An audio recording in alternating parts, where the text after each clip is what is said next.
palestras do GTS-BA, né, Grupo de Testadores da Bahia.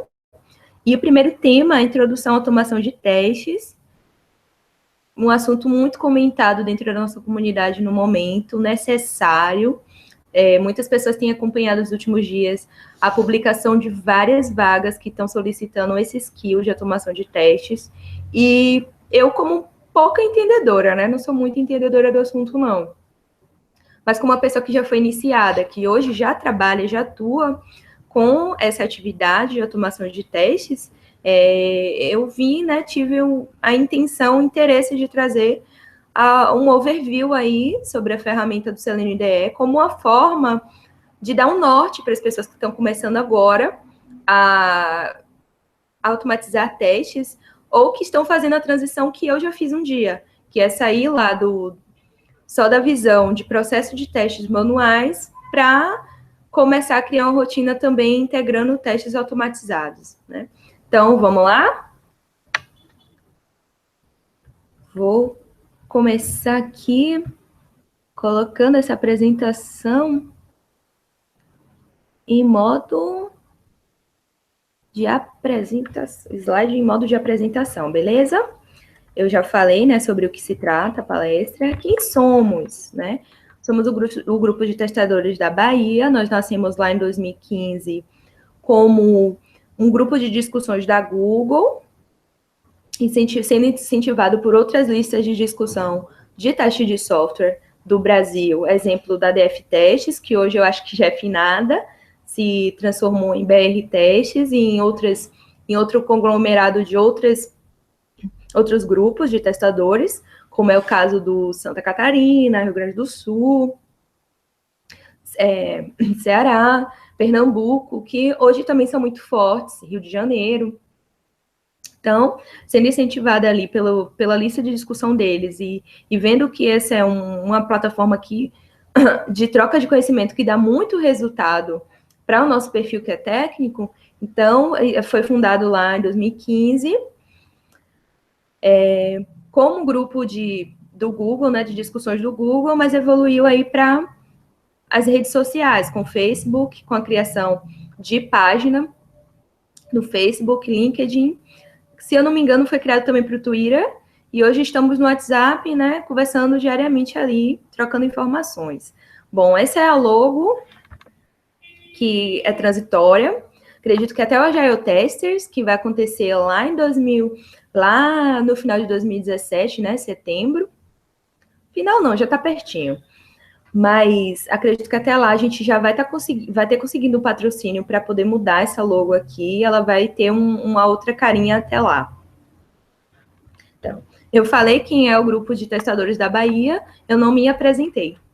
Bom, meu nome é Lorena Caldas, eu sou soteropolitana, nasci lá na Bahia, onde eu me formei pelo Instituto Federal da Bahia, lá em 2012, sou pós-graduada também pelo Instituto Federal da Bahia, e cursei MBA. Também tenho algumas certificações, não que esses títulos digam alguma coisa, mas eles ajudam a ter noção da nossa experiência, né? Então, eu já tenho quase 8, 9 anos de experiência em TI, a maior parte desse tempo atuando como QA, né?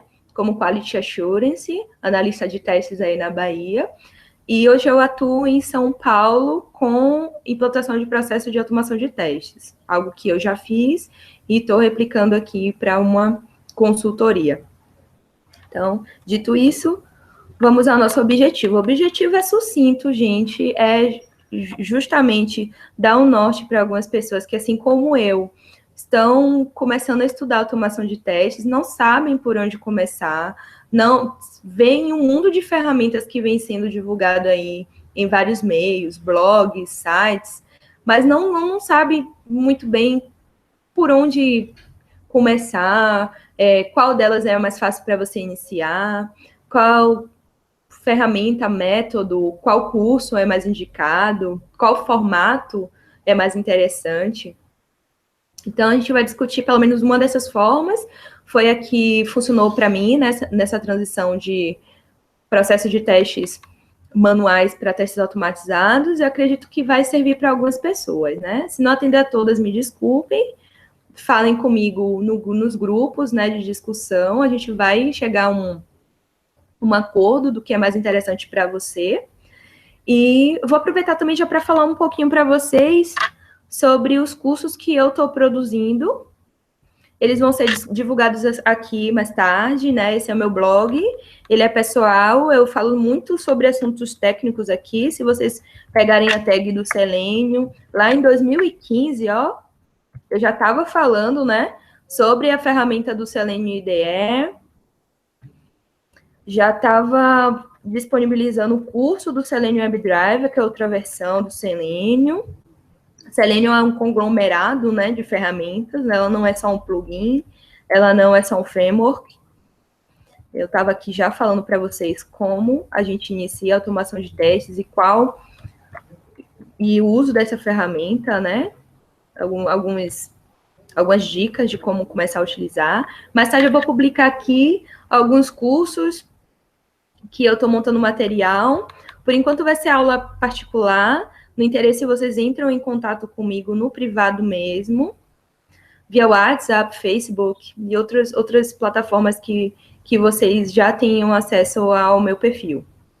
SlideShare, LinkedIn, qualquer outro meio, outro formato, né? Hangouts mesmo. Então, voltando aqui para o objetivo. Mas, Lorena, qual a necessidade que eu tenho de automatizar os testes? Estou aqui catando milho, né? Mas, de fato, qual a necessidade que eu tenho? Todo mundo me fala que é importante, que eu tenho que aprender, meu chefe mandou eu estudar, que eu agora tenho que aplicar, que do dia para a noite eu tenho que me transformar em automatizador de testes. Bom, calma lá. São muitos aspectos que estão envolvidos nessa necessidade, mas o primeiro deles é: você executa atividades que são repetíveis no seu dia a dia, como QA ou como desenvolvedor de software, e aí eu trago o papel do programador, né, que tem ali a missão de construir funcionalidades em um sistema, em um software, mas que não está vendo agregado ou entregue a qualidade necessária. Então, se você executa atividades de teste repetíveis no seu dia a dia, e que sejam realizadas de forma manual ou semi-automatizadas, é indicado para você criar scripts de teste. O que são scripts de teste? Você vai delegar para uma ferramenta a execução do passo a passo desses testes que você tem regredido várias vezes nos seus dias, né, na rotina dos seus testes. Então, a gente tem ali os níveis de testes, que são ditos unitários, de serviço e de sistema. Cada um atua em uma camada do seu software, e temos acima deles os testes manuais, que, infelizmente, pessoal, desculpa aí desapontar algumas pessoas, os testes manuais, eles nunca serão substituídos. Eu acredito, na minha visão, que eles vão ser evoluídos. Talvez eles passem a ser função ali do papel do pessoal de negócio, vamos dizer.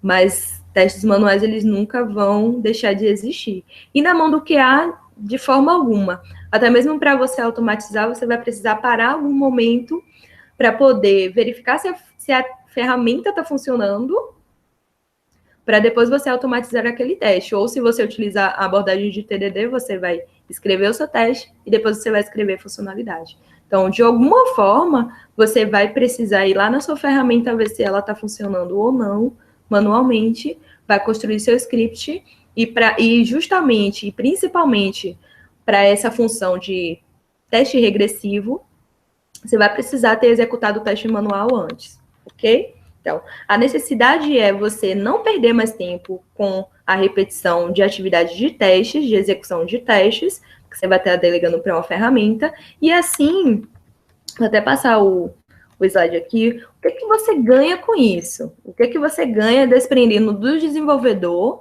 a atividade de executar os testes repetíveis? Você ganha tempo para explorar melhor o seu sistema, ou para aplicar melhores formas de trabalho, ou para poder revisar melhor o seu trabalho. E aí você vai entregar um projeto, um produto que vai estar agregando maior valor para o seu cliente e não vai estar trazendo tantos problemas assim para ele, porque todas as falhas, os bugs que você poderia identificar, executando esses testes repetíveis, eles já vão ter sido identificados por uma ferramenta a quem você delegou. Então, você vai poder aplicar mais testes exploratórios, por exemplo.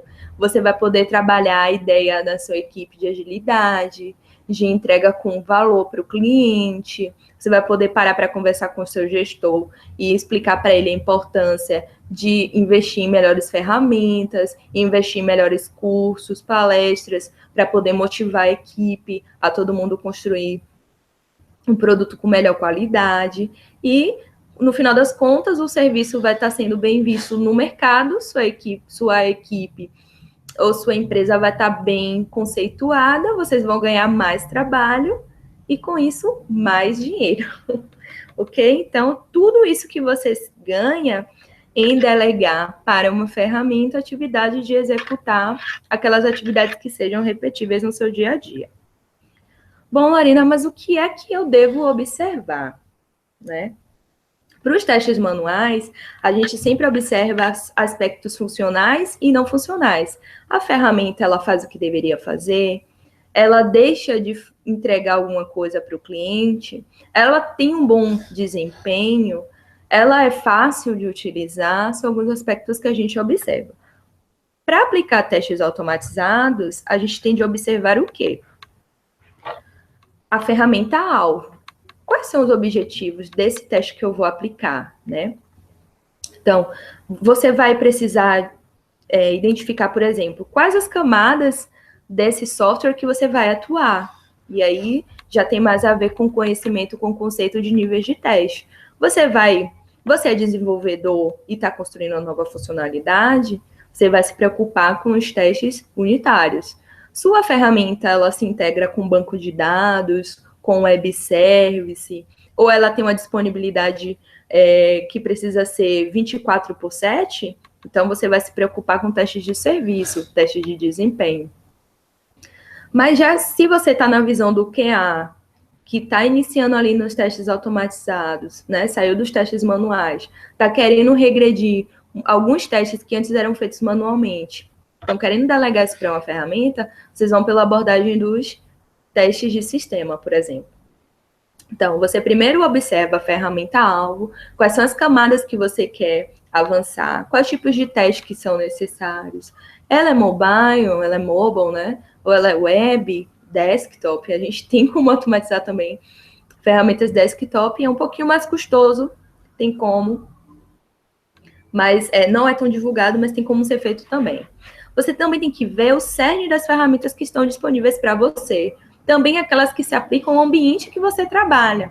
Por exemplo, se dentro da sua empresa só são disponibilizadas ferramentas .NET, é interessante que você pesquise algumas ferramentas dentro desse contexto. Se for um contexto mais de software aberto, procura também ferramentas que se apliquem mais ao contexto, porque você vai ter um meio de comunicação com o desenvolvedor, você QA, e o QA também vai ter o desenvolvedor também vai ter uma melhor forma de contato com o negócio e com o QA, né? A depender da abordagem de testes que você utilize ali, da ferramenta que vocês estejam aplicando. Se for comum, for uma linguagem de programação em comum, por exemplo, vocês já criaram um meio de comunicação. Vocês também vão precisar observar a maturidade da equipe e a maturidade da ferramenta, porque se ela for muito nova, você já aplica uma prática, por exemplo, TDD, BDD. Mas se ela for legada, é interessante você começar pelos testes regressivos e depois, conforme os incrementos, você aplica TDD, BDD. São alguns exemplos apenas, viu, gente? Assim como você também vai precisar observar os processos e as formas de comunicação da sua equipe, para aplicar não só aquela ferramenta, mas algumas práticas de desenvolvimento ágil. O BDD, por exemplo, ele propicia você descrever o negócio, né? Especificar, por exemplos, os testes que você vai aplicar no seu TDD. Então, você precisa ter uma comunicação efetiva com sua equipe para fazer isso acontecer, porque se você começa construindo errado, você termina construindo errado. E não é esse o nosso interesse, é justamente prevenir a ocorrência de falhas lá para o cliente no final. Beleza? Mas, Lorena, você já falou, conceitou algumas coisas. Eu quero saber, Por onde começar? Eu vou dizer para vocês, pessoal. Vocês precisam, de alguma forma, há pessoas que dizem que não, mas vocês precisam conhecer pelo conceito. Se você sabe o conceito, você consegue ter uma visão para aplicar corretamente aquilo, independente da ferramenta que você vai utilizar. Quer ver uma coisa interessante? Se você sabe orientação a objetos, fica muito mais fácil você aprender uma linguagem de programação, a exemplo do Java, a exemplo do Ruby, a exemplo do C Sharp, entre outras. Porque você entende o conceito, você sabe o que é que você está fazendo, você estudou aquilo antes.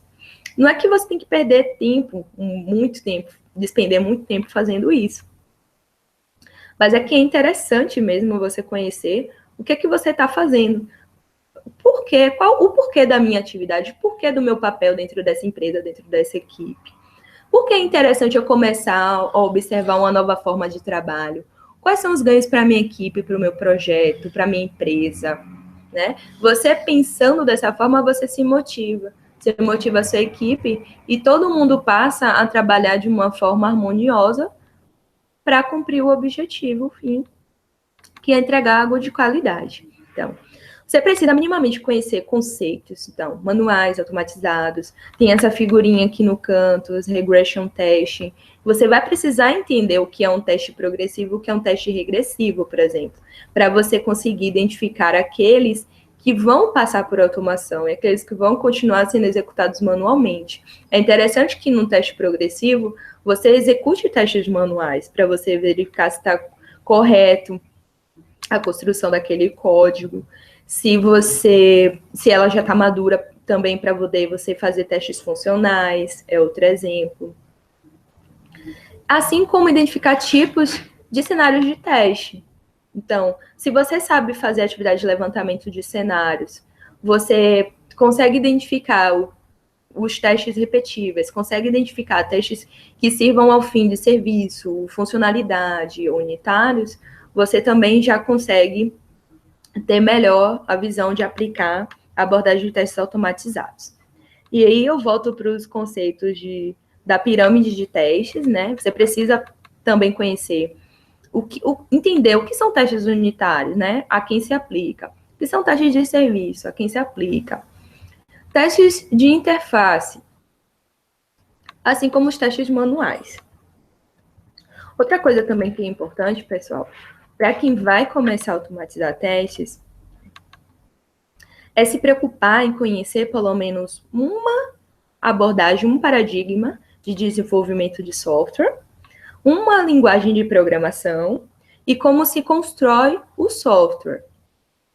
A gente, quando passa por uma faculdade, por exemplo, a gente tem uma formação genérica, e isso não é à toa. Mesmo quem atua no mercado só como analista, no final das contas vai precisar entender o que é estrutura de dados, orientação a objeto, banco de dados, para poder saber relacionar os elementos de um software e saber como construí-lo corretamente ou como verificá-lo corretamente, concordam?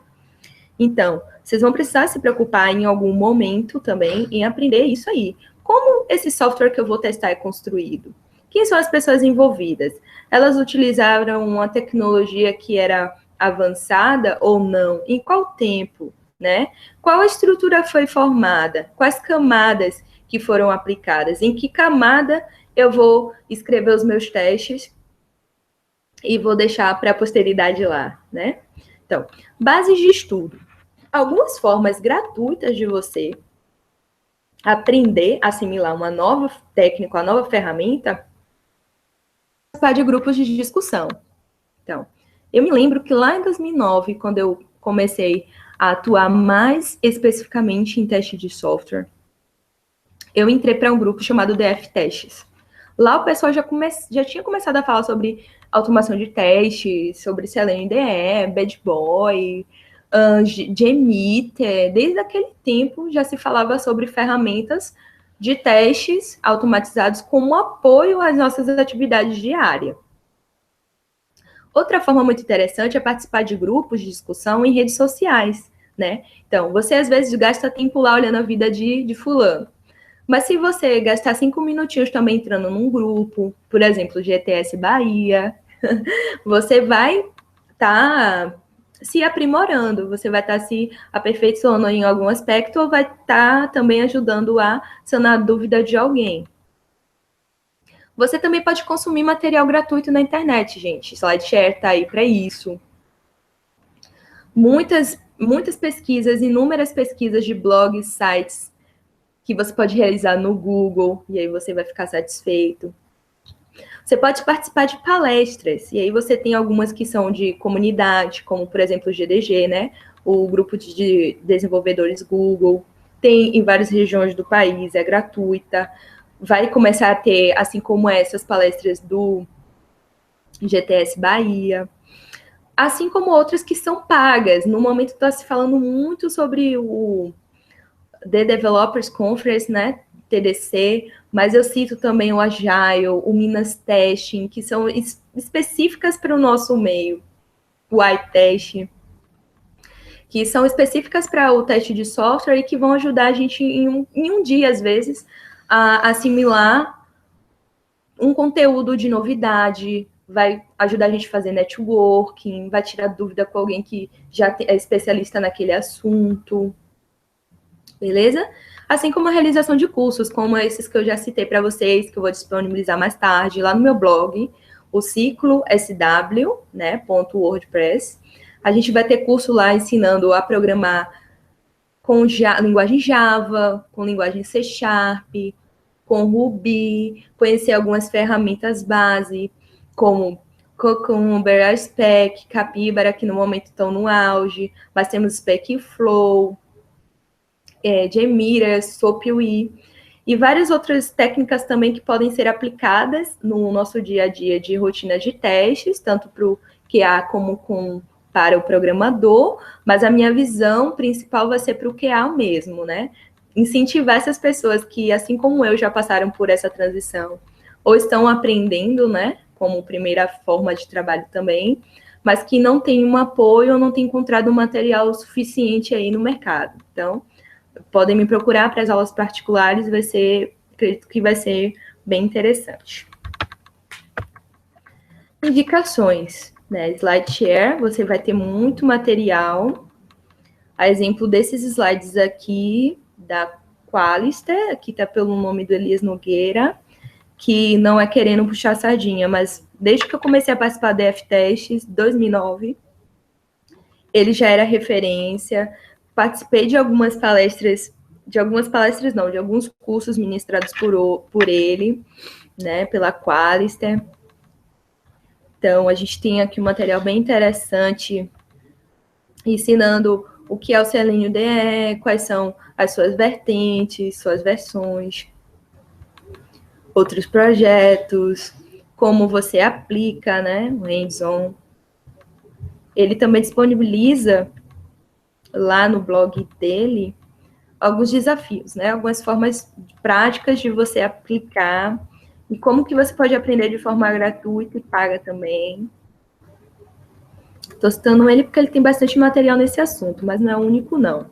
Vão lá no site do Qualidade Software BR, que nós temos ele e outras referências da área no momento. Samantha Cecília, Stefan, várias outras pessoas que são bem legais, bem interessantes para o contexto que a gente está falando, né? Sites específicos, tem DevMedia, tem esse daí, o Guru 99, o Guru 99, né, em inglês, Tusk.IA e vários outros materiais gratuitos que a gente pode encontrar. YouTube, né, para quem acompanha vlogs, a gente tem essas daqui, que vários canais que são específicos para conteúdo de teste também. Esse aqui está em português, se alguém tem ainda dificuldade em falar o inglês.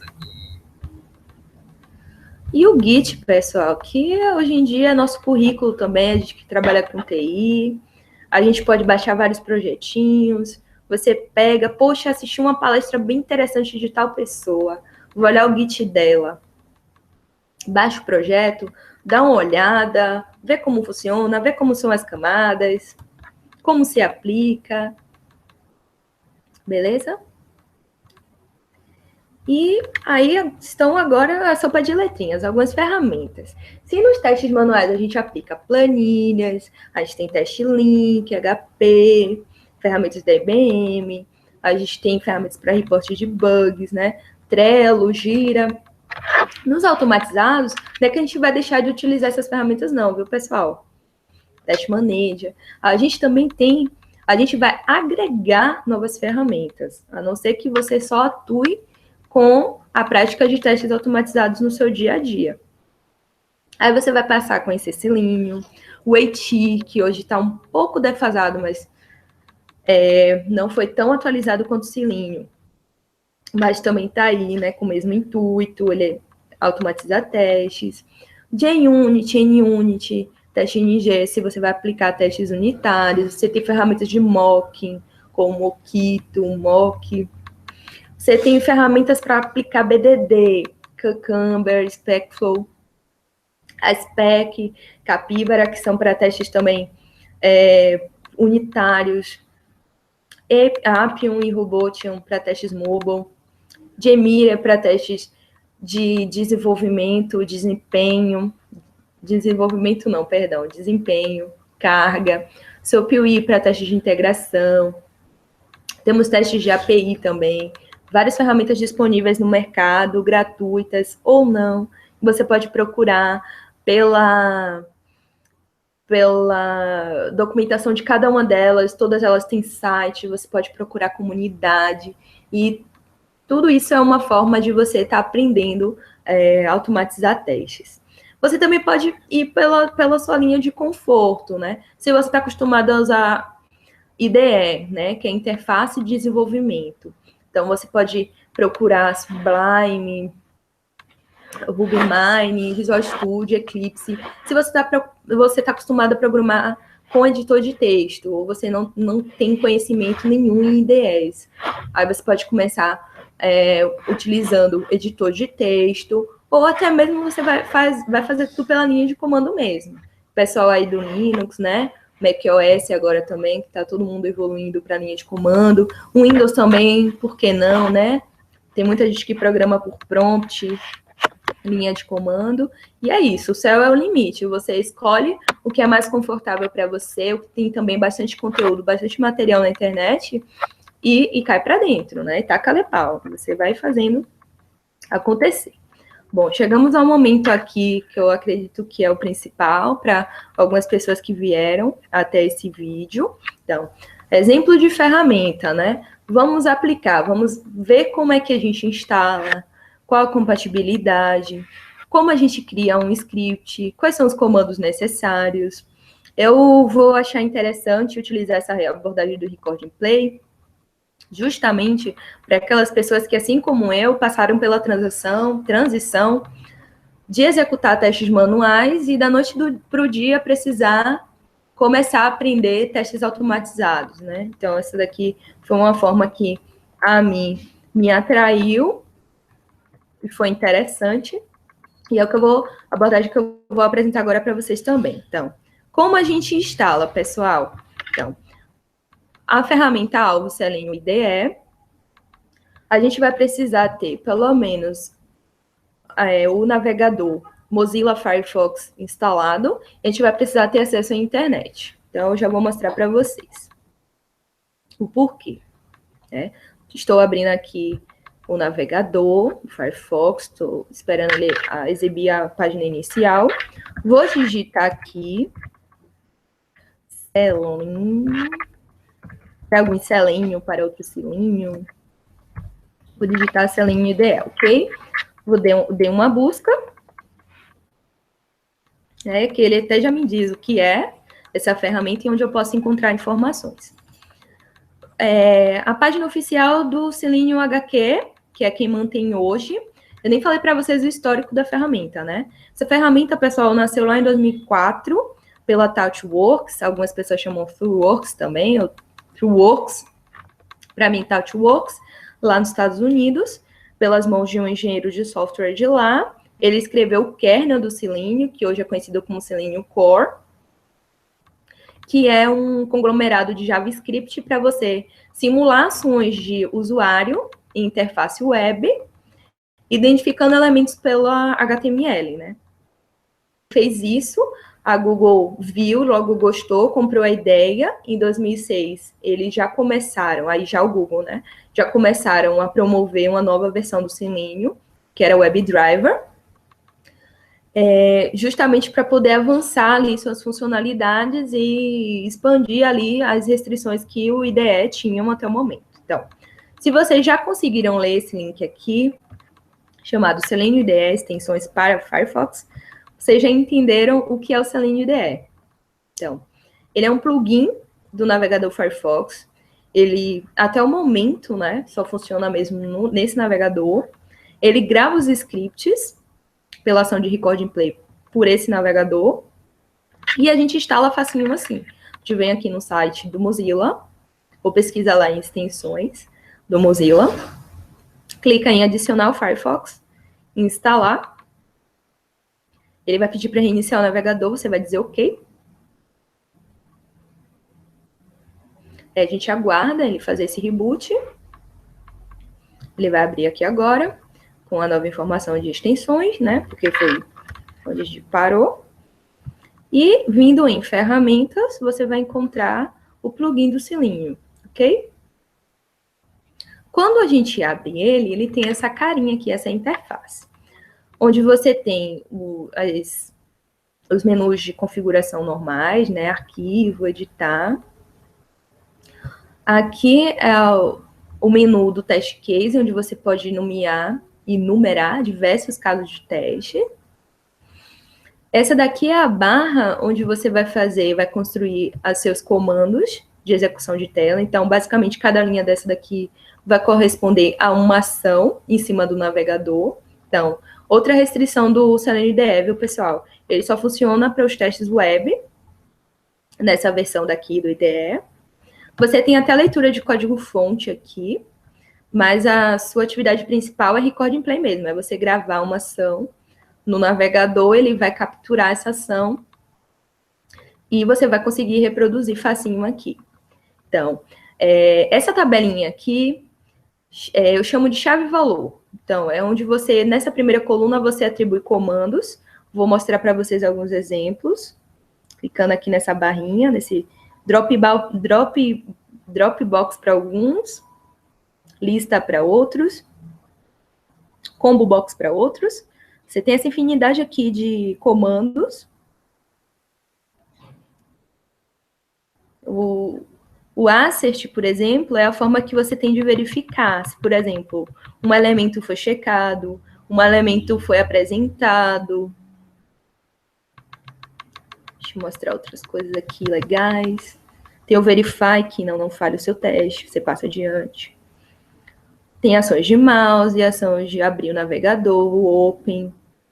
Você tem store, que é para você guardar algum valor, armazenar algum valor de elemento de tela. Deixa eu ver. Wait, que são muito importantes dentro dos testes automatizados. Talvez um dos conceitos mais relevantes depois das ações de usuário. Então, você tem diversas formas de fazer ações em cima desses elementos de tela. E o que são elementos de tela, pessoal? São essas formas que a gente tem de manipular formulários, que se diga. Então, um campo é um elemento, um link é outro elemento, esse título é outro elemento, essa imagem é outro elemento. Para o Selenium IDE, a gente atua bastante em elementos de input, que é como você tem como preencher um campo, clicar em um botão, clicar em um link, fazer upload de algumas imagens, download de algumas informações, né? Então, nesse campo aqui, o comando, você vai digitar informações que vão aparecer nessa primeira coluna aqui, dessa telinha. O alvo é justamente a forma de identificação desse elemento. Você pode identificar, basicamente, ele de 5 formas, né? ID, o name, TSS, XPath e link, né? Link de nome. Você pode, se ele, por exemplo, for esse link aqui, você pode digitar link e pôr esse nome e ele vai identificar, né? E o que são esses identificadores, pessoal? Então, justamente a forma que eu tenho de ler o meu HTML, meu arquivo DOM, não é isso? Então, você vai abrir aqui o seu inspetor.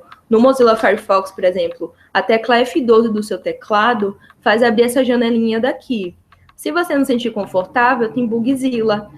Tem outros plugins que você pode integrar, inclusive Auxilínio, para poder capturar essas informações mais facilmente. Mas percebam que se eu clicar aqui nesse Pick Element e for navegando pela minha tela, ele vai mapeando algumas informações aqui, ó. Deixa eu ver se eu estou selecionando corretamente. Pronto. Ele vai identificando alguns elementos para mim. Ou se eu der um clique direito, inspecionar elemento, ele já vai me direcionar para esse elemento aqui. Por exemplo, esse é um link de imagem. E ele vai te dar algumas formas de identificar esses elementos. Deixa eu ver se tem algum que tem um ID para mostrar para vocês. Esse aqui, por exemplo, inspecionar elemento. Então, ele tem um ID. O ID dele é o identificador único dele, que se chama search-q. Então, isso daqui eu já poderia copiar, colocar dentro do meu script aqui, que é uma forma, né, de eu identificar esse elemento. A maneira mais eficaz de identificar esses elementos é pelo ID, porque, a princípio, ele não se repete dentro do HTML. Então, o Selenium ele vai conseguir identificar ele bem rápido. Name é a segunda forma, link também. O CSS XPath, o CSS é mais indicado do que o XPath. XPath é a forma mais demorada de você identificar o elemento, porque você vai precisar, por exemplo, acessar todas as tags de HTML até chegar àquele elemento, e ele também vai ser posicional. Então, se da noite para o dia você mudou a posição de um elemento dessa tela, você vai precisar modificar também a forma de identificação, a forma de captura desses elementos. Então, por exemplo, você vai precisar avançar do body para div, depois para essa, depois para essa, depois para essa, até chegar ao de fato ao form e ao input que você quer realizar alguma ação. Beleza? Eu vou agora, depois de instalado, eu vou colocar ele para rodar aqui. Ah, não expliquei o valor, né? A coluninha do valor e o campo valor é justamente o conteúdo que você quer preencher dentro do campo. Então, por exemplo, eu identifiquei esse elemento aqui, pelo ID dele. Vou até fazer um de exemplo para vocês. Inspecionar elemento, né? Então, eita, peguei errado? Não, peguei aqui o ID dele.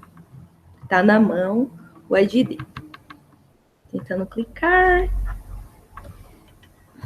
Pronto. Peguei aqui o ID dele. Vou botar como comando. Desculpe. Como ID. E o valor que eu quero preencher é Selenium.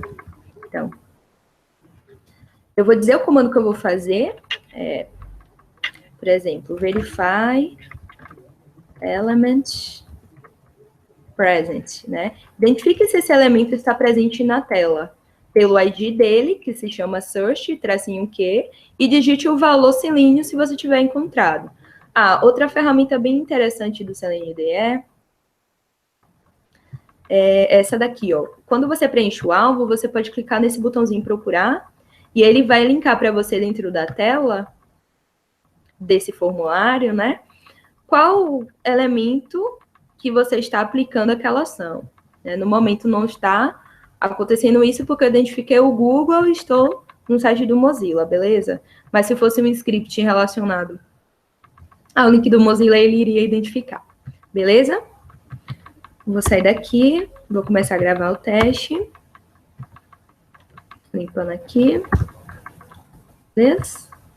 Vou aqui clicar nesse botãozinho vermelho chamado Record. Vou dentro do meu navegador do Firefox digitar um link de algum site. Aqui eu vou colocar o Gmail. Dei um Enter. E vou pedir para ele clicar neste link. A gente viu que isso fez ele direcionar para outro para outra tela, exibindo este formulário aqui, chamando Crie a sua conta Google. Então, aqui a gente tem um prato cheio para fazer um teste de funcionalidade, porque a gente tem vários inputs, a gente tem um submit, que é esse botãozinho aqui, onde a gente tem inúmeras validações de campo, por exemplo. Então, a gente pode fazer diversas combinações de teste aqui, de preenchimento de campo, que vão me levar a ter vários resultados de testes que podem ser chamados de cenários. Vamos ver aqui se o resultado funcionou. Então, acredito que sim. Não sei porque a URL dele não mudou. Eu vou pôr aqui a URL do Gmail. É ferramenta Google, né? Deixa quieto. Então, depois que eu fiz a ação, eu vou pedir para ele parar. Então, eu vou clicar de novo no botãozinho vermelho e vou pedir para ele executar, clicando aqui nesse botãozinho, ó, executar do começo do ponto de início. Caso eu tenha mais do que um caso de teste aqui descrito nesse menu chamado teste case, eu vou mandar ele executar vários, né? Também no interesse e na necessidade. Outra coisinha que eu não fiz, eu não salvei o teste. Eu vou escolher aqui uma pasta do meu sistema, dei um salvar como, por exemplo, My Libraries, Documents, só porque eu sou uma pessoa organizada, né? Só que não. Teste exemplo. Só para mostrar para vocês que eu coloquei o nome aqui nele, ele já apareceu aqui para mim. Então, tudo que eu fizer a partir de agora, que eu dei um novo salvar, ele vai deixar registrado para mim dentro desse script, né? Então, vamos cruzar os dedos, clicar aqui. Ó, ele já deu erro, tá vendo? Então, porque ele não identificou esse elemento. Eu vou limpar esse teste e vou executar ele de novo. Excelente, fazendo eu passar vergonha. Então, eu vou limpar o URL aqui também. Eu não fiquei muito satisfeita com isso, não. Prontinho. Vou mandar ele gravar. Vou até fechar aqui. E vou mandar de novo ele lá. Estou no navegador correto. Também pode ser isso aqui, ó. Mandar ele gravar. Vou vir aqui digitar gmail.com. E vou mandar ele clicar neste botão para criar um novo usuário. Vamos ver o que ele gravou aqui. Ele gravou o clique no botão, não identificou a minha URL. É bom que vocês já estão começando a identificar algumas limitações dessa ferramenta, né? Por que não é interessante utilizar a abordagem de record and play? Por que a gente parou de usar isso e começou a programar os testes de dentro dos projetos de teste, né? Eu ainda estava gravando, mas eu vou parar. Então, eu vou mandar ele dar uma ação de open, ó. Dar um open aqui. E aqui eu só vou precisar dizer o URL. Ok? Vou mandar ele rodar. Vamos ver o que ele vai fazer, ó. Ele chegou aqui. E ele não clicou. O Firefox impediu esse site de abrir uma janela. Isso é bem interessante, né? Então, quer dizer, ele clicou, mas como eu estava com esse bloqueador aqui, ele não deixou abrir. Ó, então, ele abriu aqui numa nova janela. Perceberam, pessoal, como é interessante? É uma ferramenta realmente, assim, fantástica. Revolucionou aí a nossa forma de enxergar as atividades do QA lá em 2004. Não foi à toa que o Google gostou, né, considerou. Vocês podem continuar vendo uma lista de ferramentas do Selenium disponíveis na descrição da sua documentação lá no site. E também aqui abrindo o comando, né? A linha de comando aqui. Ele deu uma falha. Ele, inclusive, diz até qual o motivo da falha, né? Ele não conseguiu clicar porque não identificou ela. Então, Mas isso aqui é um exemplo bem rápido, bem sucinto, de como a gente pode aplicar essa ferramenta no nosso dia a dia. Existem formas de trabalho avançadas com ela. Existem empresas, inclusive até como a IBM, que utilizam ela em pequenos projetos e funciona. Não é porque está defasada, caiu em desuso, que ela não serve para algum fim, para algum objetivo. Por exemplo, para mim, ela serviu muito bem para criar massa de testes que eu só poderia fazer manualmente no sistema. Então, como eu não tinha acesso ao banco de dados, para poder popular ele via SQL, eu fazia aqueles testes manuais, criava aquela massa que seria repetitiva manualmente pelo scripting do Selenium IDE. E para mim funcionou muito bem durante um tempo. Mas com o passar do tempo nasceu a necessidade e o meu interesse em continuar estudando ferramentas e práticas de testes automatizados, e aí eu evoluí, por exemplo, para o Selenium IDE, para o Selenium WebDriver, desculpem. Então, isso daqui foi um exemplinho básico, claro que existem inúmeras outras formas de você atuar com ela.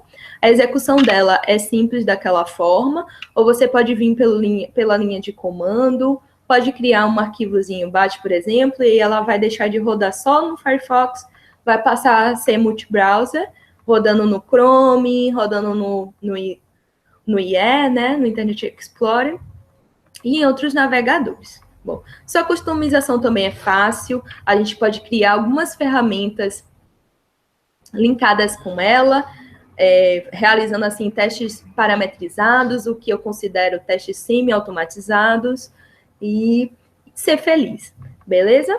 Então, assim, já foi feita a mão na massa, vou voltar lá para os slides. A lição de casa que fica para vocês, pessoal, esse webinar é da Matera Systems, é uma empresa que eu até tenho que reconhecer, eu nunca trabalhei com ela, mas achei muito interessante esse assunto aqui, a forma que essa moça está apresentando ele, né? A automação de teste de software é só record and play, só que não, né? Então, ela está falando que dentro da empresa, muitas pessoas enxergam o QA como, ao invés de uma pessoa facilitadora, com o papel de uma pessoa que está ali só para denegrir a imagem do programador, né? Aquela velha história, QA versus desenvolvedor, que não deve existir mais, é uma cultura que não deve existir mais dentro das empresas, a gente vê, mas tem que acabar em algum momento.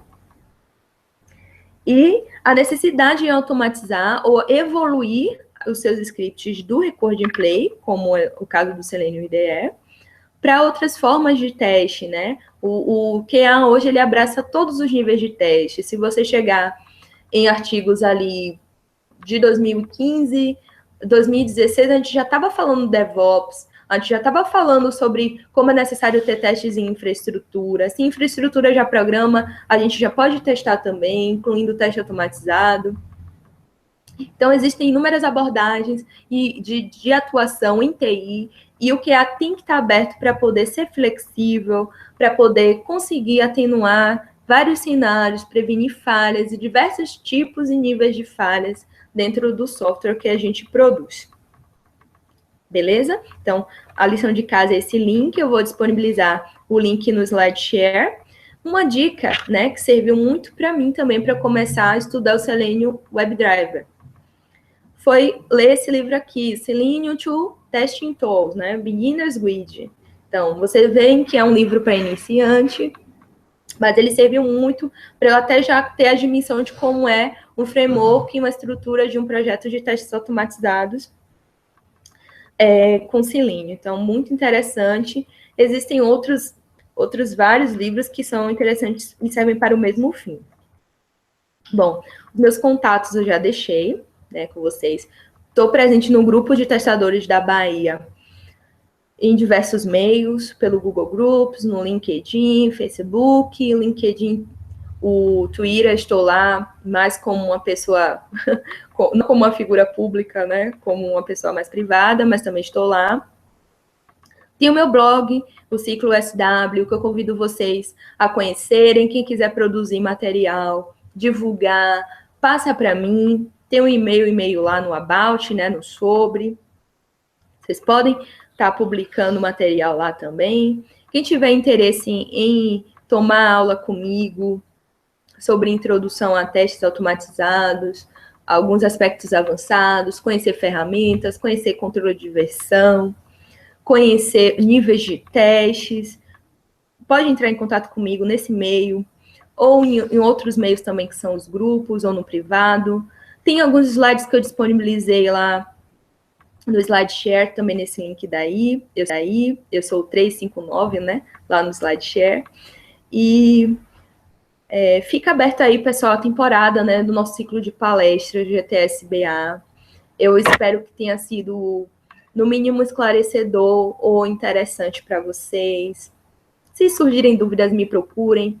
Usem o caminho aí do próprio YouTube para poder tirar dúvidas, ou venham a mim nos grupos para poder tirar dúvida. Vamos fomentar ideias, vamos fomentar conhecimento, vamos fomentar a criação de material. Vamos nos disponibilizar, porque dessa forma a gente cresce. A gente não cresce se isolando no mundo como ele está hoje. A gente cresce agregando conhecimento. E se você não passa conhecimento, você também não recebe, beleza? Então é isso. É a mensagem que eu deixo. Esses são os meus contatos. Eu espero que eu tenha agradado, não a todos, que a gente não consegue nunca agradar a todos, mas pelo menos a maioria, viu? Beijo para vocês. Sucesso, e que vocês consigam cumprir os seus objetivos. Beleza? Até mais.